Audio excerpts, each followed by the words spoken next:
কাজের মাধ্যমে জনগণের আরো কাছাকাছি যেতে আওয়ামী লীগের নেতাদের নির্দেশ প্রধানমন্ত্রী।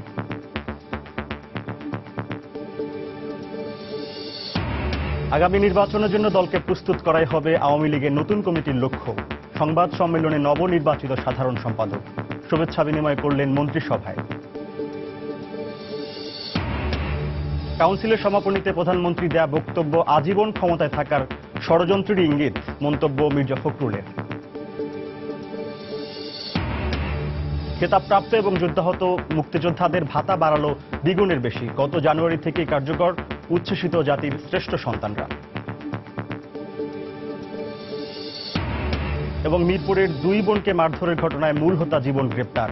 কলেজের সামনের দোকানে বসে মেয়েদের উত্ত্যক্ত করত সে, জানালো র্যাব।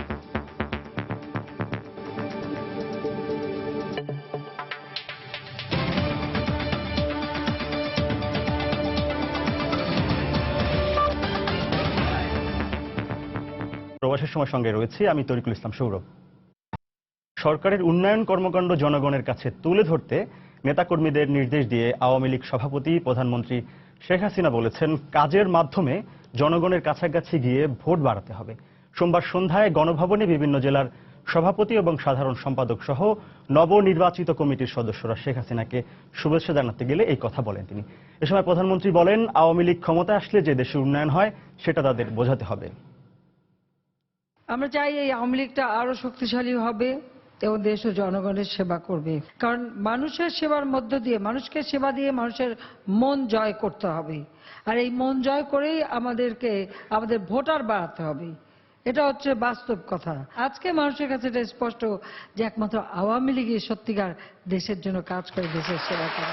আমাদের নেতা কর্মীদের সকলের কথা এই কথাটাই মনে রাখতে হবে যে দেশের সেবা করা, জনগণের সেবা করা, জনগণের মঙ্গল চাওয়া, জনগণের জন্য কাজ করা, এটাই আমাদের দায়িত্ব। এটাই জাতির পিতা আমাদের শিখিয়েছেন। রাজনীতি একটা দায়িত্ব, রাজনীতি একটা দেশের জন্য, মানুষের জন্য কল্যাণ করার কাজ। সেই কাজটা আমাদেরকে করতে হবে। সামনে ইলেকশন, এখন থেকেই আমরা যে উন্নয়ন করেছি সেই কথা জনগণের কাছে নিয়ে আগামীতে ভোটের জন্য যেমন ক্যাম্পেইন করতে হবে, সাথে সাথে দলকে সুসংগঠিত করতে হবে। আবার সেই ভোট কেন্দ্রভিত্তিক কমিটি করে ওই এলাকা অঞ্চলের ভোটারদের সাথে একটা গণসংযোগ করতে হবে এবং প্রস্তুতি নিতে হবে যেন আবারও আমরা নির্বাচনে জয়ী হয়ে আমাদের উন্নয়নের কাজের ধারাগুলি অব্যাহত রাখতে পারি। জঙ্গিবাদ মোকাবিলা এবং আগামী নির্বাচনের জন্য দলকে প্রস্তুত করাই আওয়ামী লীগের নতুন কমিটির লক্ষ্য, জানিয়েছেন নবনির্বাচিত সাধারণ সম্পাদক ওবায়দুল কাদের। সোমবার দুপুরে রাজধানীর ধানমন্ডিতে সংবাদ সম্মেলনে তিনি কথা বলেন। এ সময় সাধারণ সম্পাদক হিসেবে নির্বাচিত করায় দলীয় নেতাকর্মীদের প্রতি কৃতজ্ঞতা প্রকাশ করেন তিনি। আমি আমার পরিশ্রমের পুরস্কার পেয়েছি, আমি আমার রাজনৈতিক জীবনের সর্বোচ্চ স্বীকৃতি পেয়েছি। পরবর্তী নির্বাচনের জন্য দেশরত্ন শেখ হাসিনা যে ডাক দিয়েছেন সম্মেলনে, আমরা স্ট্রং, শক্তিশালী একটা টিম ওয়ার্ক গড়ে তুলব। আমাদের তৃণমূল পর্যায় পর্যন্ত গণসংযোগ সুদৃঢ় করব, বিস্তৃত করব এবং নির্বাচনের সমুদয় প্রস্তুতি আমরা এখন থেকে সূচনা করব। একটা নির্বাচনে অংশ না নিয়ে বিএনপি আজকে খেসারত দিচ্ছে, পার্লামেন্টেও অপোজিশন বলতে পারছে না, বাইরেও বিরোধী দলের স্ট্যাটাসটা রক্ষা করতে পারছে না। আবার যদি তারা ভুল করে, চিরদিন তাদের ওই ভুলের চোরাবালিতে আটকে থাকতে। এদিকে মন্ত্রিসভার নিয়মিত সাপ্তাহিক বৈঠকে সোমবার ছিল আওয়ামী লীগের জাতীয় কাউন্সিলের আমেজ। নবনির্বাচিত সাধারণ সম্পাদক ওবায়দুল কাদেরকে অভিনন্দন জানান মন্ত্রিসভার সদস্যরা। নতুন কমিটি দল গোছানোর পাশাপাশি দেশের উন্নয়নের ধারা অব্যাহত রাখবে বলে আশা প্রকাশ করেন তারা।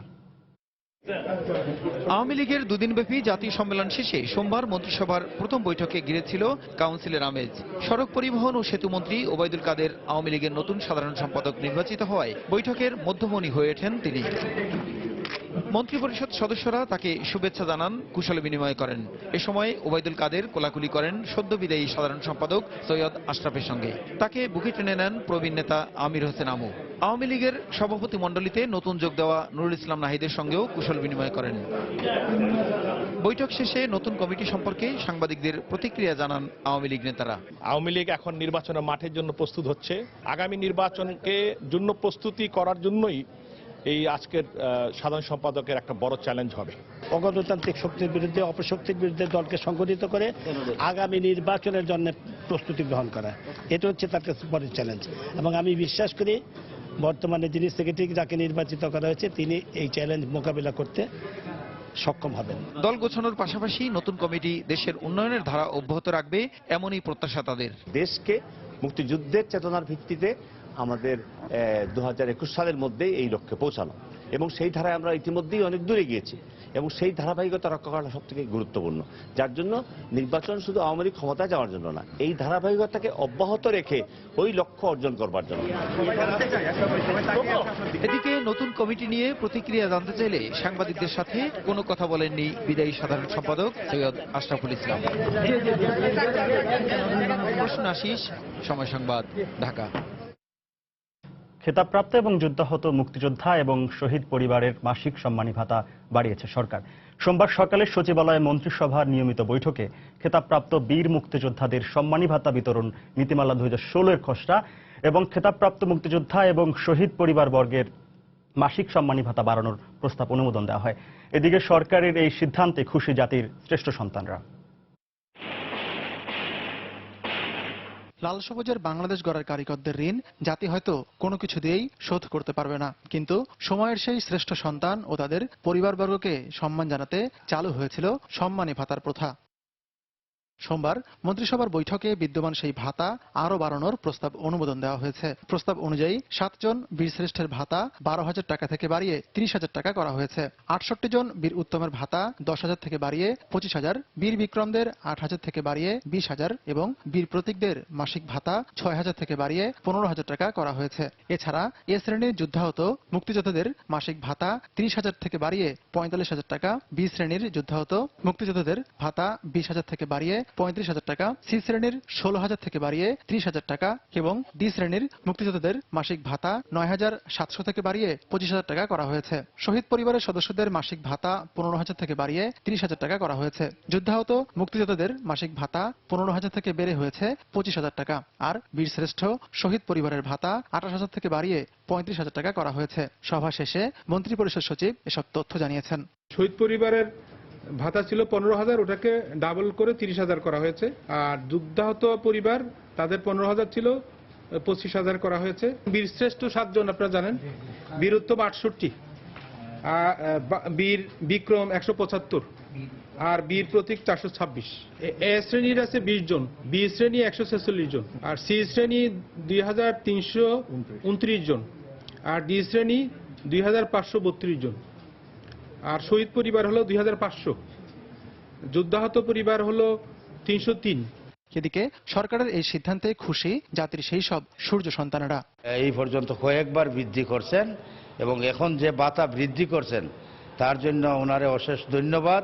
ধাপে ধাপে আমাদের ভাতা বাড়তেছে, ধাপে ধাপে মুক্তিযোদ্ধা অকলরে সম্মানিত করতেছে। এইবার আবার খেতাবপ্রাপ্তদের জন্য স্পেশাল যেটা 6,000 থেকে 15,000 করছে, আমরা এটা শুনে খুবই আনন্দিত হয়েছি। নতুন ভাতা চলতি বছরের জানুয়ারি থেকেই কার্যকর ধরা হয়েছে বলে জানিয়েছেন মন্ত্রিপরিষদ সচিব। আতিকুর রহমান তমাল, সময় সংবাদ, ঢাকা। কাউন্সিলের সমাপনী দিনে প্রধানমন্ত্রী দেয়া বক্তব্যের উল্লেখ করে বিএনপির মহাসচিব মির্জা ফখরুল ইসলাম আলমগীর বলেন, এ ধরনের বক্তব্য গণতন্ত্রের জন্য বিপজ্জনক। সোমবার দুপুরে ঢাকা রিপোর্টার্স ইউনিটি মিলনায়তনে বিএনপির প্রয়াত ভাইস চেয়ারম্যান আফসার আহমেদ সিদ্দিকীর স্মরণ সভায় তিনি মন্তব্য করেন। প্রধানমন্ত্রীর বক্তব্যের মাধ্যমে সরকারের আজীবন ক্ষমতা থাকার ষড়যন্ত্র প্রকাশ পেয়েছে বলেও মন্তব্য করেন মির্জা ফখরুল। এই কাউন্সিলের শেষ সেশনে বিশেষ করে গতকাল সভানেত্রী যে কথাগুলো বলেছেন, এটা গণতন্ত্রের জন্য অত্যন্ত বিপজ্জনক কথা। তিনি পরিষ্কার বলেছেন বিএনপিকে ক্ষমতায় আসতে দেয়া হবে না।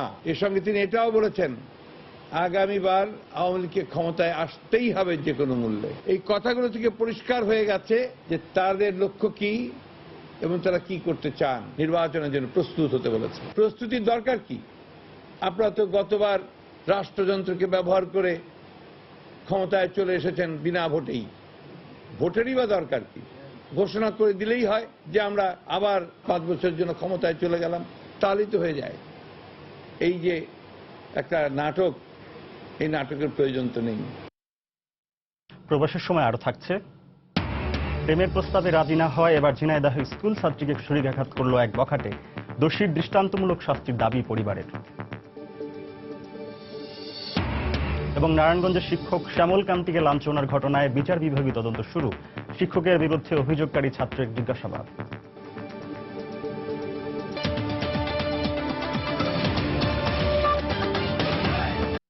রাজধানীর মিরপুরে দুই বোনকে মারধরের ঘটনায় মূল হোতা জীবনকরী মোড়ফে বাবুকে গ্রেপ্তার করেছে র্যাব। মিরপুরের শাহালি থানার পেরিবাদ এলাকা থেকে তাকে গ্রেপ্তার করা হয়। রোববার সন্ধ্যায় আটকের পর সোমবার সকালে মিরপুর র্যাব 4-এর কার্যালয়ে সংবাদ সম্মেলনে তথ্য জানানো হয়। গত 19 অক্টোবর মিরপুরের চিড়িয়াখানা সড়কে বিসিএসসি কলেজের ওই দুই ছাত্রীকে উত্ত্যক্ত করে জীবন। এ সময় বাধা দিলে জীবন ও তার সঙ্গীরা তাদের বেধড়ক মারপিট করে। পরে কলেজ শিক্ষার্থীরা এই ঘটনার বিচার দাবিতে মানববন্ধন ও বিক্ষোভ করে।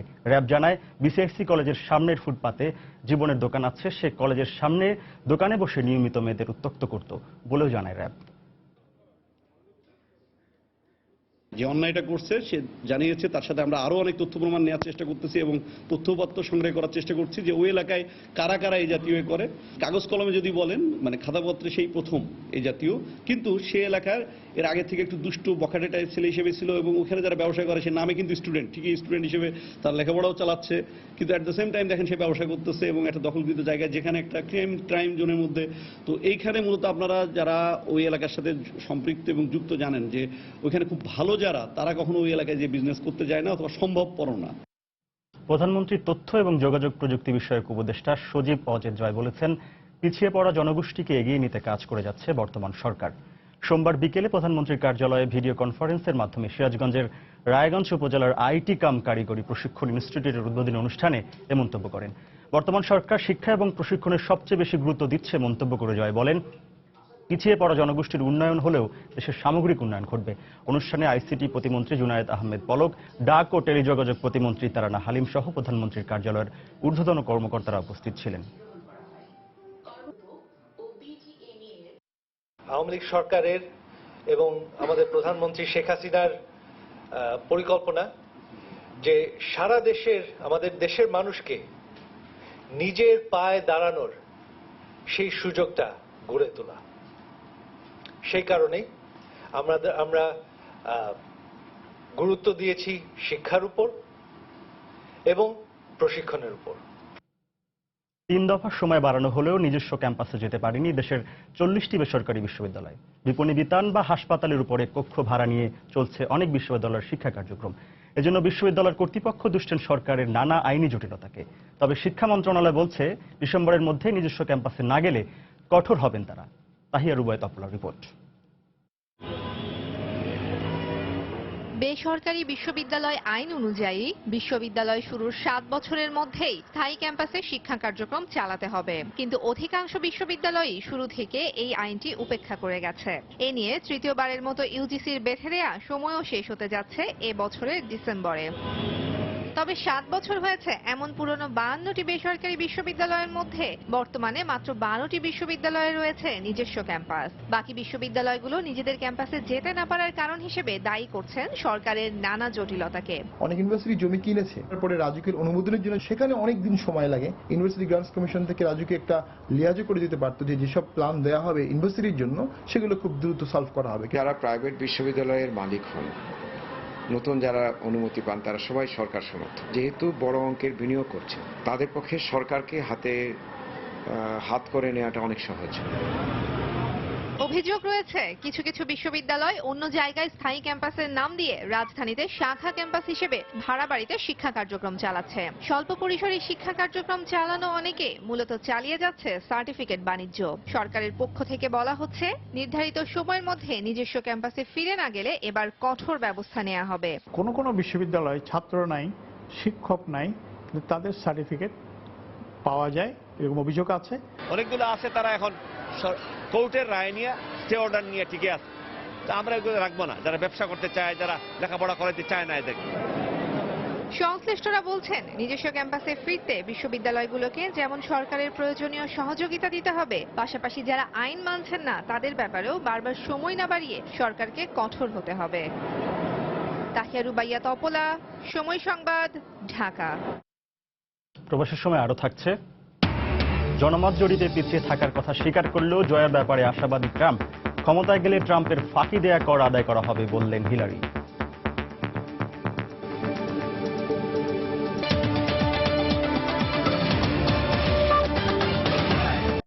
সংসদের মাধ্যমে বিচারপতিদের অপসারণে আনা সংবিধানের ষোড়শ সংশোধনী বাতিল করে হাইকোর্টের দেয়া রায়ের বিরুদ্ধে 1 মাসের মধ্যে আপিল করবে রাষ্ট্রপক্ষ। সোমবার সকালে হাইকোর্টের নিজ কার্যালয়ে সাংবাদিকদের প্রশ্নের জবাবে কথা বলেন অ্যাটর্নি জেনারেল মাহবুবে আলম। এ সময় তিনি বলেন, বিচারপতিদের অপসারণের ব্যাপারে সাংবিধানিক শূন্যতা সৃষ্টি হয়েছে। অপর এক প্রশ্নের জবাবে তিনি বলেন, যুদ্ধাপরাধীদের বিচার বর্তমান ট্রাইব্যুনাল থেকে সরিয়ে জেলা পর্যায়ে নেওয়া হবে কিনা সে বিষয়ে সরকারি সিদ্ধান্ত নেবে। বিচারপতিদের অপসারণের যে বিধানটা আইয়ুব খান যেটা করেছিলেন, সেটাতেই যদি আমরা ফেরত যাই তাহলে তো আমি মনে করি আমাদের এই মুক্তিযুদ্ধের চেতনা, আমাদের 30 লক্ষ লোকের জীবনদান সবই একটা বৃথা হয়ে যাবে। হাইকোর্টের রায়ের বিরুদ্ধে আমরা চেষ্টা করব এটাকে বাতিল বা এটাকে পরিবর্তন করার। আওয়ামী লীগের কাউন্সিলে যেটা ঘোষণা দেওয়া হয়েছে যে একজনও যদি যুদ্ধাপরাধী দেশে থাকে তার বিচার অব্যাহত হবে। এখন সেই বিচার বর্তমান অবস্থায় হবে না জেলা পর্যায়ে নিয়ে যাওয়া হবে, সেটা সরকারের সিদ্ধান্ত। মোবাইল চুরির অভিযোগ তুলে রাজশাহীর বাঘায় ষষ্ঠ শ্রেণীর এক ছাত্রকে নির্মমভাবে নির্যাতনের অভিযোগ পাওয়া গেছে। স্বজনদের অভিযোগ, সুনির্দিষ্ট প্রমাণ ছাড়াই মনিরুলকে খুঁটির সঙ্গে ঝুলিয়ে অমানসিক নির্যাতন করা হয়। সে বর্তমানে বাঘা উপজেলা স্বাস্থ্য কমপ্লেক্সে চিকিৎসাধীন রয়েছে। এদিকে এই ঘটনায় 3 জনের বিরুদ্ধে মামলা দায়েরের পর একজনকে গ্রেপ্তার করেছে পুলিশ। রাকিবুল হাসানের তথ্য এবং হাবিবুর রহমান পাপ্পুর ছবি নিয়ে ডেস্ক রিপোর্ট।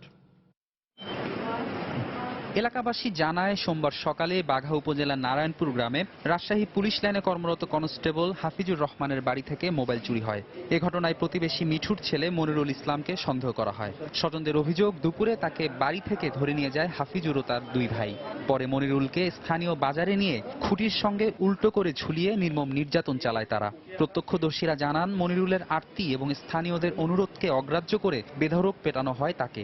রশিদের 2 পা বাঁধে উপরে টাঙ্গা আমাকে মারিছে, পায়ে মারিছে, দিয়ে মাথাত মারিছে। না দেখি না করে আমার ছেলে ওইভাবে তো মারাবারে ঠিক হয়নি, উচিত হয়নি। ছোট বাচ্চা ফট করে কোন জায়গায় দড়ি বেলা বলতে পারবো না। আমি দাঁড়া থাকতে দেখতে দেখছি যে পা বান্ধা সারা মাথা নিচ্ছে, বাটাম দিয়ে মারছে। ও বলছে যে এলো আমি প্রশাসনের লোক, আমি মারলে মরবে না। মোবাইল চুরি করছে বলে ছেলেটাকে এভাবে মারতে হবে। তো পরে 2-1 কথা হওয়ার পরে আমি জোর করে ছেলেকে ওখান থেকে নামাইছি। চিকিৎসক জানিয়েছেন, নির্যাতনের কারণে মানসিকভাবেও বিপর্যস্ত হয়ে পড়েছে সে। তার 2 পায়ে দড়ি বাঁধার যে মার্ক, লাইগেচার মার্ক বলে আমরা, সেরকম মার্ক ছিল এবং তার গোটা শরীরেই মোটামুটি স্মল ব্রুইশ, লাল রঙের গোটা পিঠ দিয়ে এবং হাতের কিছু অংশে আমরা পাই। তার শারীরিক আঘাত যতটা গুরুত্ব না হলেও সে মানসিকভাবে খুবই ভেঙে পড়ছে। এদিকে নির্যাতনের ঘটনায় তদন্ত শেষে জড়িত সবার বিরুদ্ধে ব্যবস্থা নেওয়ার কথা জানিয়েছে পুলিশ। তাৎক্ষণিক 3 জনের নাম বলার পরে একজনকে শনাক্ত করে ওকে অ্যারেস্ট করা হয় এবং অলরেডি আমাদের 2টা টিম আসামি গ্রেপ্তারের জন্য বাইরে কাজ করতেছে। আশা করি বাকি 2 জন আসামি অতি স্বল্প সময়ের মধ্যে অ্যারেস্ট করতে পারবো। এ ঘটনায় পরিবারের পক্ষ থেকে অভিযুক্ত হাফিজুর রহমান সহ 3 জনের বিরুদ্ধে বাঘা থানায় একটি মামলা করা হয়েছে। মনিরুল ইসলাম বাঘা উচ্চ বিদ্যালয়ের 6ষ্ঠ শ্রেণীর ছাত্র। সময় সংবাদ, রাজশাহী। ঝিনাইদহে প্রেমের প্রস্তাবে রাজি না হয় এক স্কুল ছাত্রীকে ছুরিকাঘাত করেছে এক স্থানীয় বখাটে। সোমবার সন্ধ্যায় উপশহর পাড়ায় এ ঘটনা ঘটে। স্বজনদের অভিযোগ, বেশ কিছুদিন ধরেই ওই শিক্ষার্থীকে প্রেমের প্রস্তাব দিয়ে উত্ত্যক্ত করে আসছিল বখাটে লিটু। কিন্তু প্রস্তাব প্রত্যাখ্যান করায় সুযোগ বুঝে সোমবার সন্ধ্যায় বাড়িতে এসে মেয়েটিকে ছুরিকাঘাত করে পালিয়ে যায় সে। পরে দ্রুত মেয়েটিকে উদ্ধার করে সদর হাসপাতালে ভর্তি করা হয়। এই ঘটনায় দোষীদের শাস্তির দাবি করেছে স্বজনরা।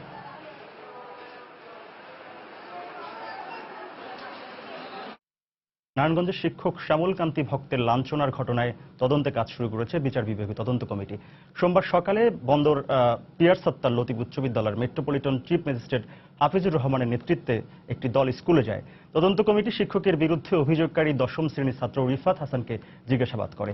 এ সময় মেট্রোপলিটন ম্যাজিস্ট্রেট মাজারুল ইসলাম এবং গোলাম নবী এবং নারায়ণগঞ্জের chief judicial magistrate Shahidul Islam উপস্থিত ছিলেন। শিক্ষক শ্যামল কান্তিকে লাঞ্ছিত করার ঘটনায় পুলিশ প্রকৃত দোষী ব্যক্তিদের চিহ্নিত করতে ব্যর্থ হয়েছে মন্তব্য করে গত 10 আগস্ট হাইকোর্টের পুরো ঘটনা বিচারিক তদন্তে নির্দেশ দেন। এরই প্রেক্ষিতে সিএমএম কোর্টের বিচারক হাফিজুর রহমান ঘটনাটি তদন্ত শুরু করেছেন। তদন্তের পর আগামী 3 নভেম্বরের মধ্যে প্রতিবেদন দাখিল করা হবে। 4 নভেম্বর উচ্চ আদালতে দায়েরকৃত রিটের শুনানি হওয়ার কথা রয়েছে। গত 13 মে স্থানীয় সংসদ সদস্য সেলিম ওসমানের উপস্থিতিতে ধর্ম অবমাননার অভিযোগ তুলে শিক্ষক শ্যামল কান্তিকে স্কুলে লাঞ্ছিত করা হয়। চাঁপাইনবাবগঞ্জের পৌর এলাকায় অভিযান চালিয়ে 22টি পিস্তল সহ বিপুল পরিমাণ গুলি উদ্ধার করেছে গোয়েন্দা পুলিশ। এই ঘটনায় জিজ্ঞাসাবাদের জন্য দুজনকে আটক করা হয়েছে। সোমবার বিকেলে শঙ্করবাটি বটতলাহাট এলাকায় একটি বাড়িতে অভিযান চালিয়ে অস্ত্রগুলো উদ্ধার করা হয়। পুলিশ জানায় গত কয়েকদিন ধরে বাড়িটিতে নজর রাখা হচ্ছিল। সোমবার বিকেল 3টার দিকে দরজা ভেঙে তল্লাশি চালিয়ে বাথরুমের ফলস ছাদের উপর থেকে বস্তা ভর্তি অস্ত্রগুলো উদ্ধার করা হয়। বস্তার ভেতরে 22টি পিস্তল ছাড়াও 45টি ম্যাগাজিন এবং 136 রাউন্ড গুলিও ছিল। জিজ্ঞাসাবাদের জন্য বাড়ির মালিকের মা এবং ভাইকে আটক করেছে পুলিশ, তবে বাড়িতে আর কাউকে পাওয়া যায়নি।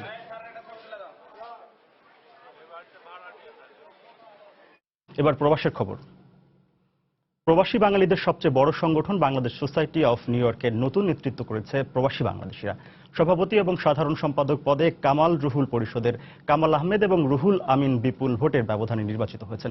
প্রচার সম্পাদক ও একজন নির্বাহী সদস্য ছাড়াও অন্যান্য সব পদেই জয়লাভ করেছে কামাল রুহুল পরিষদ। নিউ ইয়র্ক প্রতিনিধি শিহাবুদ্দিন কিসলুর পাঠানো তথ্য এবং ছবি নিয়ে ডেস্ক রিপোর্ট। নিউ ইয়র্কে এবারই প্রথম সর্বোচ্চ সংখ্যক প্রবাসী বাংলাদেশি বাংলাদেশ সোসাইটির সদস্য হয়েছেন। রোববার এই সংগঠনটির দ্বিবার্ষিক নির্বাচন অনুষ্ঠিত হয়। নিউ ইয়র্কের উডসাইড, ব্রুকলিন, ওজন পার্ক, জ্যামাইকা এবং ব্রঙ্কস এই 5টি ভোট কেন্দ্রে অনুষ্ঠিত সংগঠনটির এবারের নির্বাচনে ভোটার সংখ্যা ছিল প্রায় 18,000। এর মধ্যে নারী ভোটার সংখ্যা প্রায় 5,000 বলে জানায় সোসাইটির নির্বাচন কমিশন। স্থানীয় সময় সকাল 9টা থেকে রাত 9টা পর্যন্ত 5টি ভোট কেন্দ্রে অনুষ্ঠিত এই নির্বাচনে ভোট দিয়েছেন 11,157 জন ভোটার। এ সময় নতুন প্রজন্ম এবং নারীদের সহায়তায় সোসাইটির ভূমিকার উপর গুরুত্বারোপ করেন সাধারণ প্রবাসীরা।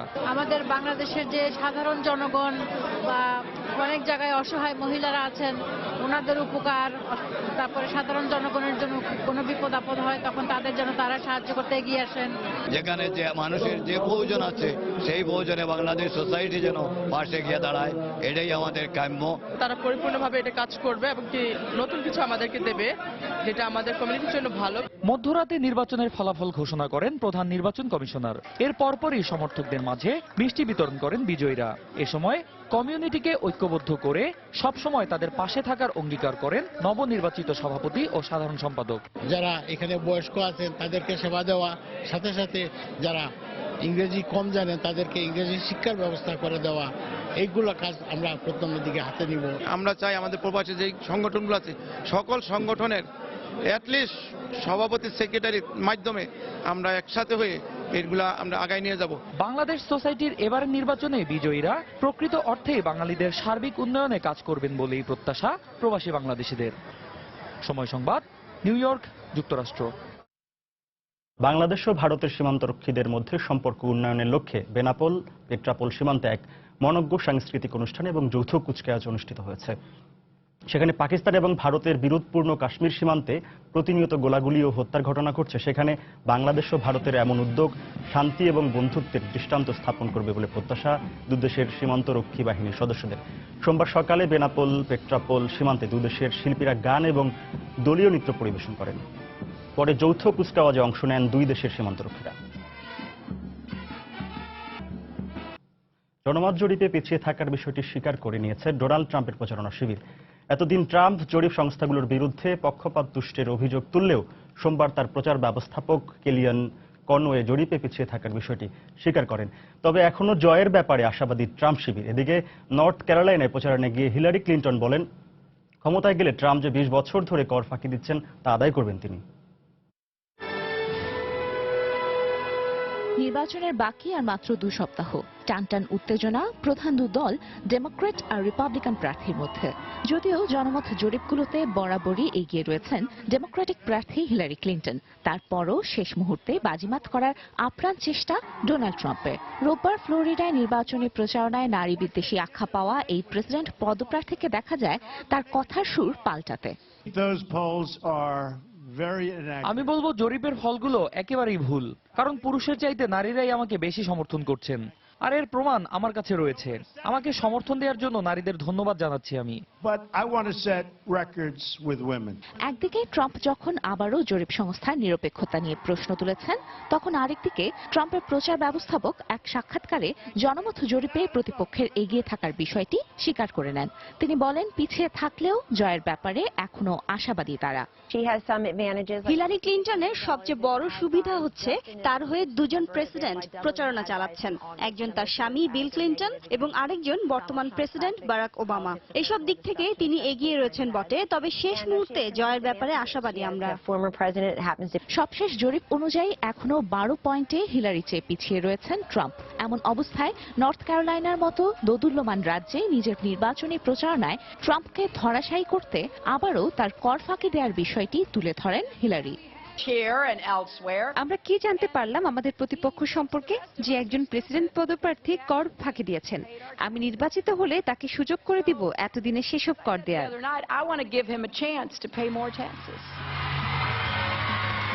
এদিকে হিলারির হয়ে নির্বাচনী প্রচারণায় গিয়ে আবারও ট্রাম্পের সমালোচনা করেছেন প্রেসিডেন্ট বারাক ওবামা। তানজিম মুনিয়াত, সময় সংবাদ।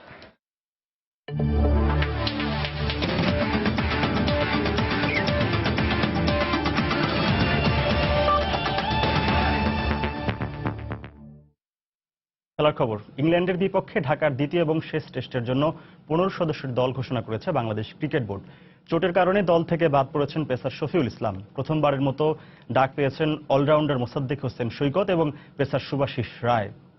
ইংল্যান্ডের বিপক্ষে চট্টগ্রাম টেস্টের তৃতীয় দিনে পায়ে চোট পান শফিউল, যার কারণে দ্বিতীয় টেস্টের দলে জায়গা হয়নি বগুড়ার এই পেসারের। তার জায়গায় ডাক পেয়েছেন শুভাশিস রায়। ঘরোয়া ক্রিকেট পরীক্ষিত 27 বছরের এই পেসার 51টি প্রথম শ্রেণীর ম্যাচ খেলে উইকেট পেয়েছেন 136টি। আর আফগানিস্তানের বিপক্ষে ওয়ানডে অভিষেক হওয়া মোসাদ্দেক সৈকত 18টি ফার্স্ট ক্লাস ম্যাচে 70 গড়ে করেছেন 1985 রান। দলের বাকি সদস্যরা হলেন মুশফিক, তামিম, সাকিব, রিয়াদ, ইমরুল, মমিনুল, সৌম্য, সাব্বির, শুভাগত, মিরাজ, তাইজুল, রাব্বি এবং সোহান। আগামী 28 অক্টোবর ঢাকায় শুরু হবে সিরিজের দ্বিতীয় এবং শেষ টেস্ট। টেস্ট খেলাটা স্বপ্নের মতো, এবার সেই স্বপ্ন পূরণের পথে অলরাউন্ডার মোসাদ্দেক হোসেন সৈকত। আফগানিস্তান এবং ইংল্যান্ডের বিপক্ষে ওয়ানডে খেলা এই ক্রিকেটারের জায়গা পেয়েছেন ইংল্যান্ডের বিপক্ষে দ্বিতীয় টেস্টের স্কোয়াডে। প্রথম শ্রেণীর ক্রিকেটে দারুণ পারফর্ম করা এই ক্রিকেটার আত্মবিশ্বাসের সুযোগ পেলে ভালো করার ব্যাপারে ভিন্ন ফরম্যাট হলেও ওয়ানডে অভিজ্ঞতা কাজে লাগাতে চান টেস্টেও। অ্যাজ এ ক্রিকেটার হিসেবে টেস্ট ক্রিকেট খেলাটা সবচেয়ে বড় স্বপ্ন থাকে একটা ক্রিকেটারের। তো আমারও অনেক বড় স্বপ্ন আছে যে আমি টেস্ট ক্রিকেট খেলবো এবং টেস্ট ক্রিকেটে আমি অনেক রেকর্ড করতে চাই। আফগানিস্তানের বিপক্ষে ওয়ানডে অভিষেকেই খেলেছিলেন 45 রানের সংগ্রামী এক ইনিংস। দলকে জয় এনে দিতে পারেননি, কিন্তু মোসাদ্দেকের সেই বিরচিত ইনিংসেই লড়াইয়ের রসদ পেয়েছিল বাংলাদেশ। এরপর ইংল্যান্ডের বিপক্ষে ওয়ানডে সিরিজের প্রতিটি ম্যাচই খেলেছেন, কুড়িয়েছেন প্রশংসাও। সব ক্রিকেটার যে স্বপ্ন নিয়ে খেলাটায় আসেন, এবার তা পূরণের পথে মোসাদ্দেক হোসেন সৈকতের। তরুণ এই ক্রিকেটারের 5 ওয়ানডে খেলার গল্পই এখনো শেষ হয়নি। এরই মধ্যে ডাক পেয়ে গেলেন টেস্টে। 5টা ম্যাচ খেলার পর আমি অনেক এক্সপিরিয়েন্স গেদার করছি এখান থেকে। তো ইন্টারন্যাশনাল ক্রিকেটটা কীভাবে খেলতে হবে বা ইন্টারন্যাশনাল ক্রিকেটে কি হয় না হয় এই বিষয়গুলো আমি বুঝতে পারছি। খারাপ করলে হয়তো অনেক কথা শোনা লাগবে আমার, ভালো খেলতেই হবে এমন একটা বিষয় আমার ভিতরে কাজ করতেছিল। কিন্তু ওই সময়টা আমি যে প্রেশারটাতে ছিলাম, ওই প্রেশারটা আমার কোচ এসে আসলে আমার প্রেশারটা রিলিজ করে দিয়েছে। যখন আমরা সিরিজ জিতলাম, আমার একটা জিনিস খুব ভালো লাগছে যে মাসুর ভাই এসে ট্রফিটা আমার তুলে দেয় বলে এটা তোর ট্রফি। তো আমি ওই বিষয়টা আসলে অনেক নিজের ভিতর ফিলিংসটা একটু অন্যরকম ছিল। প্রথম শ্রেণীর ক্রিকেট খেলছেন প্রায় 2.5 বছর পেরিয়েছে। এরই মধ্যে বেশ কিছু রেকর্ডের পাশে নিজের নামও লিখিয়েছেন সৈকত। প্রথম বাংলাদেশি হিসেবে এক মৌসুমে 3টি ডাবল সেঞ্চুরি আছে তার। 18 ম্যাচে রান করেছেন 1985। সবচেয়ে আকর্ষণীয় ফার্স্ট ক্লাস ক্রিকেটে তার গড় যা প্রায় 71। সৈকতের পরিসংখ্যানে নির্বাচকদের কাজটা বেশ সহজ করে দিয়েছে।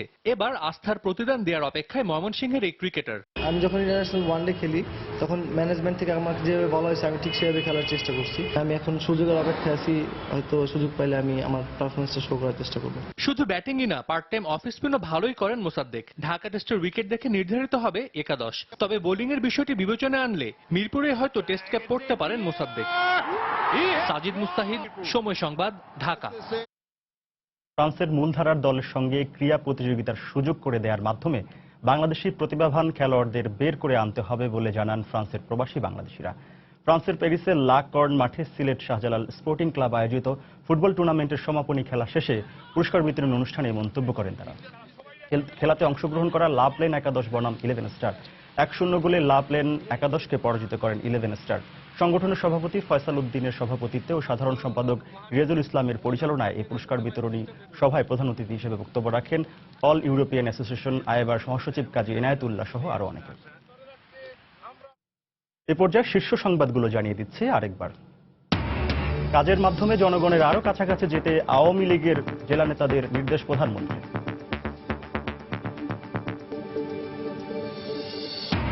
আগামী নির্বাচনের জন্য দলকে প্রস্তুত করাই হবে আওয়ামী লীগের নতুন কমিটির লক্ষ্য। সংবাদ সম্মেলনে নবনির্বাচিত সাধারণ সম্পাদক। শুভেচ্ছা বিনিময় করলেন মন্ত্রিসভায়। কাউন্সিলের সমাপনীতে প্রধানমন্ত্রীর দেয়া বক্তব্য আজীবন ক্ষমতায় থাকার ষড়যন্ত্রের ইঙ্গিত, মন্তব্য মির্জা ফখরুলের। খেতাবপ্রাপ্ত এবং যুদ্ধাহত মুক্তিযোদ্ধাদের ভাতা বাড়ালো দ্বিগুণের বেশি। গত জানুয়ারি থেকেই কার্যকর উচ্ছ্বসিত জাতির শ্রেষ্ঠ সন্তানরা।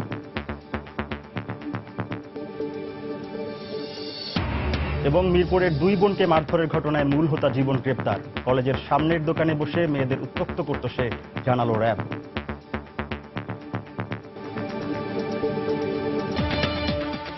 এ ছিল প্রবাসের সময়। যে কোনো খবর পেতে ভিজিট করুন সময়নিউজ.টিভি। যে কোনো বাংলা লিঙ্ক টিভি সিরিজের নম্বর থেকে সময় সংবাদের খবর, অনুষ্ঠান সম্পর্কে জানতে এবং যে কোনো তথ্য সময় সংবাদকে জানাতে ডায়াল করুন 162 নম্বরে।